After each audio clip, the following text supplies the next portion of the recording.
Hi, it is Donna with Vibrant Living International. And today I am sharing my mini workshop, How to Turn Your Baggage into Luggage. We're going to be talking about 3 keys that help us to overcome a painful past. My specialty is helping you turn your baggage into luggage so you can live the life you have always dreamed. Helping caring women around the world rise above a painful past so you can be content and peace and using your gifts to share with the world. I am a life mastery coach helping women around the world. I have created several transformational programs that are impacting women. I am an author. I've written 4 books, new one that will be released this week. I'm a podcaster. You Were Designed for Greatness is my podcast where I share stories and of women being overcoming. My favorite thing though is I'm a wife and a mom of 3 married children and 8 beautiful grandkids. So we're going to talk about today 3 keys that help us to overcome a painful past. And our past could be yesterday. So this is for you if there has been some type of pain in your past that you've had difficulty overcoming. So my story, one of my stories, begins on a hot July day in Texas, and that is hot. And at this day, I was 14 years old. I was in the bathroom crying, looking at myself in the mirror, going, I can't be pregnant. But I was. A family member had hurt me and I found myself pregnant. I grew up in a strict home, and so this was not a good day at all. To say the next few years were hard, I don't even know the adjectives to use to be able to say, to describe how difficult it really was. But I had a beautiful baby girl and I raised her. So I was 16 with I was 15 when she was born, so I'm 18 with a 3-year-old. So you can maybe get the picture and maybe you relate to how challenging that was. So the first step to be, as we talk about these 3 keys, is being super honest with ourselves today of where you are on your map, is what I call it. So imagine you're going to a mall when we used to go to the mall, and you go up to the directory to find the store you're looking for, and the dot says you are here. Before you can find the way to get to where you want to go, you have to discover with honesty and honor where you actually are on your map.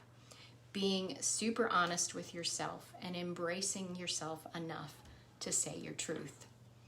So the first key that we're going to talk about today, challenge that I talk about today, is being a yes person. It's the person who wants to be loved and accepted, who wants to keep everyone happy no matter what, and they feel responsible for everything and everyone.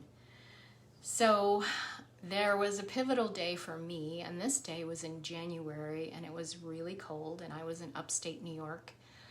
And I was volunteering at my church, and I was on my way in, taking off all my coats and scarves and gloves, and my pastor asked me to come to his office, which was a normal occurrence. But today wasn't normal.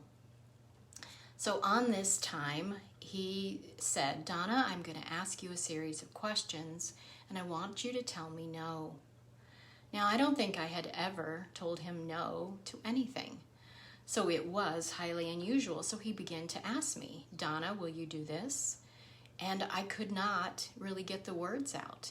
But he continued to ask me, and I began to say no, no, no, no. And I began to say it a lot more confidently. I began to realize after that when we say yes to something, we are saying no to something as well. My son in junior high was in a soccer team, and we were in a private school. And their away games, the parents were required to do the transportation. And I had a big van, so I volunteered to take the boys to the away games. Some of the best memories and fun times I had with my son and his team going to those away games. But I expected somehow that I would still be able to keep up with the dishes and the house is clean and the laundry and the food being homemade and all of that by doing this other thing. And I was hard on myself because I was having trouble, stressed out, feeling overwhelmed because I couldn't keep up with it all. So what I didn't realize is when I said yes to doing this, I was saying no to some of those other things for a while.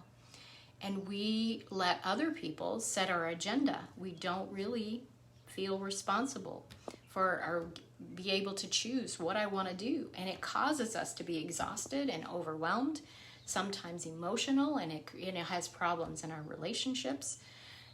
And so that is the first challenge that we faced. The second challenge that we face is saying, I'm okay when I'm not okay. Have you ever said you're okay and you're not okay? If you're being honest with yourself, I bet you have. So we begin to hide and stuff our emotions because at some period in your life, most likely, emotions, what you had, were not okay. They were somehow wrong and not allowed. And we feel responsible for keeping the peace. And we just have to suck it up and move on. And most of the time we do. But the emotions don't go away. Just because you're not letting them out, they're still present in our body. And it causes sometimes sickness in our body. It can cause shallow relationships because we're not really saying how we feel. So they can't be deep. And we feel alone. Have you ever been in a crowd and still felt all alone? Yes, so have I. We keep the peace at all cost and we are not authentic. The key to those two challenges is begin to honor yourself, to be honest with yourself, to recognize when you say yes to something, you are also saying no to something, and choosing a new paradigm that I can speak my truth without having to be right, without having to have another person's opinion. I can just be me. The third challenge I want to talk about today, I call just disappointment. Have you ever had things not go the way you thought they should? Have ever things in life been not fair? Me too. Learning to be able to handle disappointment is one of the biggest challenges I think we face. Winston Churchill is famous for saying, if you're going through hell, for God's sake, keep going. But a lot of times we don't know how to get past it. We camp out, if you will, in the sadness, in the loss, in the disappointment. And, we're not on plan C, we're on plan Z or something. Which reminds me of another story which happened to me. About 10 years ago, I was working with what I thought was my dream job. I had all my eggs in this basket. I thought that it was going to be the way that I helped people, that I used the calling on my life and to be able to make an impact. Boy, was I wrong. Anyway, management changed and there began to be friction, but I tenaciously held on to this job, didn't want to make any changes, just was going to stay on this, but I was complaining about it every day. Anyway, I was finally let go from the job and I just felt like all the air had been taken out of my lungs. I had no hope. I felt lost. But through that process, Vibrant Living International was born. And not only am I just impacting that little community that was in, I am impacting women around the world. Little did I know that there was something better in store. But I learned the skills to be able to get to where I am today. Over the years of the different complications and disappointments that I've had in my life, I am helping hundreds and hundreds of women transform their lives, turning their baggage into luggage so that they can begin to live the life they've always dreamed. I was out for the walk in a new neighborhood and I passed by this house that had an elderly couple sitting on the porch. The woman was crocheting and the guy was reading a paper, and in between them laid a golden retriever. But what I noticed, because I always notice dogs, I have 2 of my own, is the dog was moaning, like crying, like he was hurting. And I minded my own business and kept walking. But on my way back, I passed the house again, and he was still doing it. So I paused and said, "Excuse me, what's wrong with your dog?" And the elderly woman said, "He's fine. He's okay." And I'm like, "What's wrong? Why is he crying?" And she goes, "He's laying on a nail." I'm like, "Well, my goodness, why is he laying on a nail?" She said, "Because it hurts enough to complain, but not enough to get up and move." That was me in that job. And my question for you to think about today with your honesty on your map is, what's your nail? What's hurt enough in your life that you've complained about, or you stuffed the emotion, but you've not taken a step to actually move forward? What would you like to have that you're not experiencing?